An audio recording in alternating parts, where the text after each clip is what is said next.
महाबली बाली हिंदू पौराणिक कथा रामायण के एक पात्र थे जो कि किष्किंधा के वानर राज थे। उस समय भगवान विष्णु ने पृथ्वी को लंकापति रावण के आतंक से मुक्त कराने के लिए श्रीराम के रूप में पृथ्वी पर अवतार लिया था। जब लंकापति रावण सीता का हरण कर लंका ले गया था, तब भगवान श्रीराम उनकी तलाश में दर दर भटक रहे थे।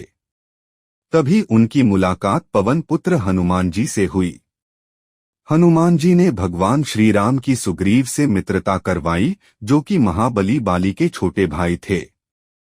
वे दोनों एक जैसे ही दिखते थे। महाबली बाली ने सुग्रीव के राज्य और उनकी पत्नी को छीन लिया था, जिस वजह से भगवान श्रीराम ने महाबली बाली का वध किया।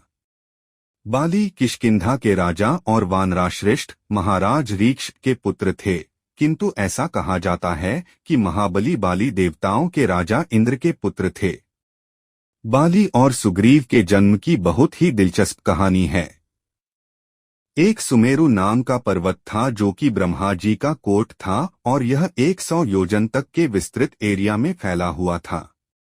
एक बार ब्रह्मा जी वहां तपस्या कर रहे थे और उनकी आंख से 2 बूंद आंसू की गिर रही थी।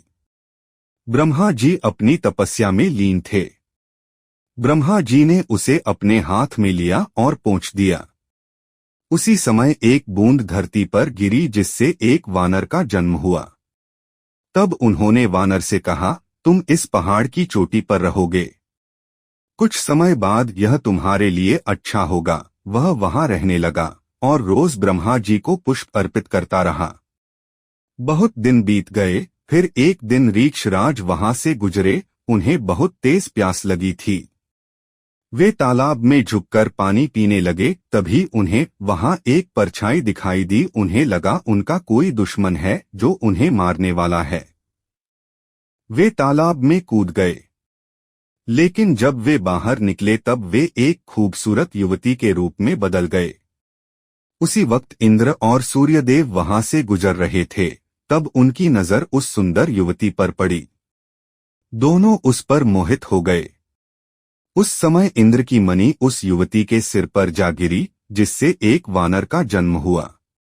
क्योंकि उस वानर का जन्म उस युवती के बालों से हुआ था, इसलिए उसका नाम बाली पड़ा। जबकि सूर्य की मणि उस युवती के गले पर जा गिरी, जिस कारण एक और वानर का जन्म हुआ जो कि सुग्रीव था। इसलिए वे दोनों एक जैसे दिखते हैं। इंद्रा ने बाली को एक सोने का हार दिया, जबकि सूर्य ने सुग्रीव को हनुमान के रूप में एक सच्चा मित्र और रक्षक दिया। इसके बाद वह युवती फिर से रीक्षराज में बदल गई। इसलिए वे बाली और सुग्रीव दोनों की मां और मोरल पिता दोनों हैं। रीक्षराज ब्रह्मा जी के पास गए और उन्होंने उन्हें किष्किंधा जाने को कहा। वहां जाकर रीक्षराज ने अपने बड़े बेटे बाली को वहां का राजा बना दिया। कुछ समय बाद उनकी मृत्यु हो गई। बाली का विवाह वानर वैद्यराज की पुत्री तारा के साथ हुआ। एक कथा में ऐसा कहा गया है कि जब समुद्र मंथन हुआ था, तब उसमें 14 मणियों में से कुछ अप्सरा भी थीं। उन्हीं अप्सराओं में से एक थी तारा, जिस पर बाली और सुषेण दोनों मोहित हुए। वे दोनों समुद्र मंथन में देवताओं का साथ दे रहे थे। बाली तारा के दाएं ओर तथा सुषेण तारा के बाएं ओर थे। तब भगवान विष्णु ने कहा कि विवाह के समय कन्या के दाएं ओर पति और बाएं ओर कन्यादान करने वाला यानी पिता होता है, जिस वजह से बाली तारा के पति और सुषेण तारा के पिता बन गए। बाली का बल। महाबली बाली के पास 100 हाथियों के बराबर बल था। वह बहुत ही शक्तिशाली था। ऐसा कोई भी योद्धा नहीं था जिसको उसने युद्ध में परास्त ना किया हो। ऐसा कहा गया है कि देवराज इंद्र ने बाली को एक हार दिया था, जिसे ब्रह्मा जी ने मंत्रमुक्त कर उसे वरदान दिया कि जब भी वह इसे पहनकर युद्ध में जाएगा तो उसके शत्रु की आधी शक्ति उससे छिनकर बाली को प्राप्त हो जाएगी, जिसके कारण वह और अधिक बलशाली हो गया। उसके पास इतना बल था कि एक बार बाली ने लंकापति रावण को भी अपनी कांख में दबाकर पूरी पृथ्वी में घुमाया था। रावण बाली को मारने के लिए संध्या के समय अपने पुष्पक विमान पर बैठ कर गया। उस समय बाली संध्या वंदन कर रहा था। रावण उसके पीछे से वार करने के उद्देश्य से गया। तभी बाली ने रावण को अपनी ओर आते देख उसे अपनी कांख में दबा लिया और सारी पृथ्वी में उसे घुमाया। रावण बाली के बल से डर गया और उससे मित्रता करने के लिए हाथ बढ़ाया। बाली ने उसका प्रस्ताव स्वीकार कर लिया। एक असुर स्त्री माया के 2 पुत्र मायावी और दुंदुभी थे। एक बार दुंदुभी ने बाली को युद्ध के लिए ललकारा। बाली किसी की भी युद्ध की ललकार सुनकर युद्ध करने चल पड़ता था। उसने तब भी यही किया। बाली ने दुंदुभी को बड़ी ही सरलता से मार दिया और उसे घुमाकर हवा में उछाल दिया, जिससे उसके रक्त की कुछ बूंदें ऋष्यमुख पर्वत पर विराजमान ऋषि मतड़ के आश्रम पर पड़ी, जिसके कारण ऋषि मतड़ ने बाली को श्राप दिया कि जब वह इस पर्वत पर या इस पर्वत के दायरे पर भी प्रवेश करेगा तब उसकी मृत्यु हो जाएगी। बाली बड़ी बड़ी पहाड़ियों को ऐसा उछालता था मानो वे गेंद हों। इस तरह महाबली बाली के बल की चर्चाएं आज भी प्रसिद्ध है। महाबली बाली की सुग्रीव से लड़ाई। देर रात को एक बार दुंदुभी के भाई मायावी ने अपने भाई की मौत का बाली से बदला लेने के लिए उसको युद्ध के लिए ललकारा। बाली ने उसे बहुत समझाया कि वापस लौट जाओ, लेकिन वह नहीं माना। तब बाली और सुग्रीव दोनों उससे युद्ध के लिए चल पड़े। मायावी भी उनको आता देख जंगल की ओर भागा। भागते भागते वह एक गुफा में जाकर छिप गया। उसके पीछे बाली भी गुफा में जाने लगा। उसने सुग्रीव को गुफा के बाहर इंतजार करने को कहा और वह गुफा के अंदर चला गया। सुग्रीव बहुत देर तक बाली का इंतजार करता रहा। फिर कुछ समय बाद गुफा के अंदर से एक आवाज आई। फिर गुफा के अंदर से खून की धारा बहती हुई दिखी। तब सुग्रीव को लगा कि मायावी ने बाली का वध कर दिया। उसने सोचा कि वह किसी और को नुकसान न पहुंचाए, तो सुग्रीव ने एक बड़े से पत्थर से गुफा का द्वार बंद कर दिया और वह किष्किंधा लौट गया। बाली की मृत्यु की खबर सुनकर सभी दुखी हुए। फिर उन्होंने सुग्रीव को किष्किंधा का राजा बना दिया। कुछ दिनों बाद बाली किष्किंधा लौटा। उसे देखकर सभी आश्चर्यचकित हो गए। बाली सुग्रीव से बहुत नाराज हुआ। उसे अपने राज्य से बाहर निकाल दिया और सुग्रीव की पत्नी रोमा को अपने पास ही रख लिया।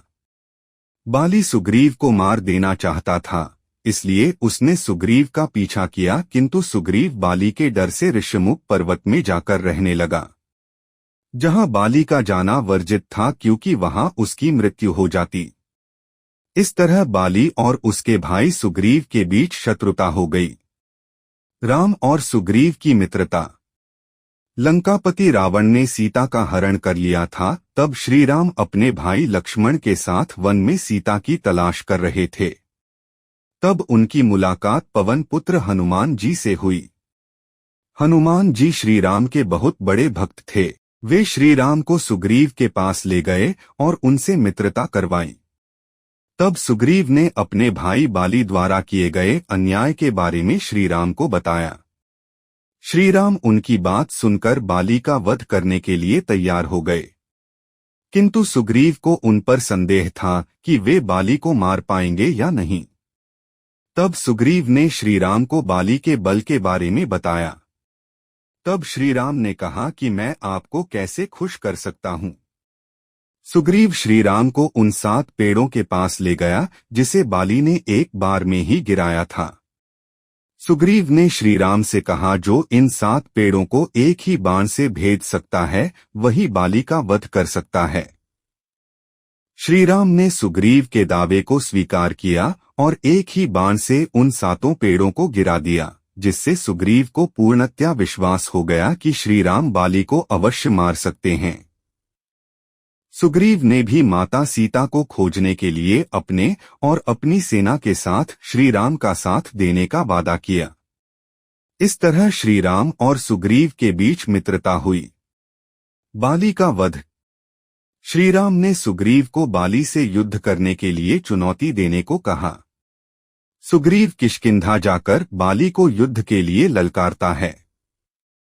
बाली उसकी ललकार सुनकर उससे युद्ध करने जाता है। तब सुग्रीव वन की ओर भाग जाता है और श्रीराम अपने भाई लक्ष्मण और हनुमान के साथ छिपकर बाली को मारने की योजना बनाते हैं।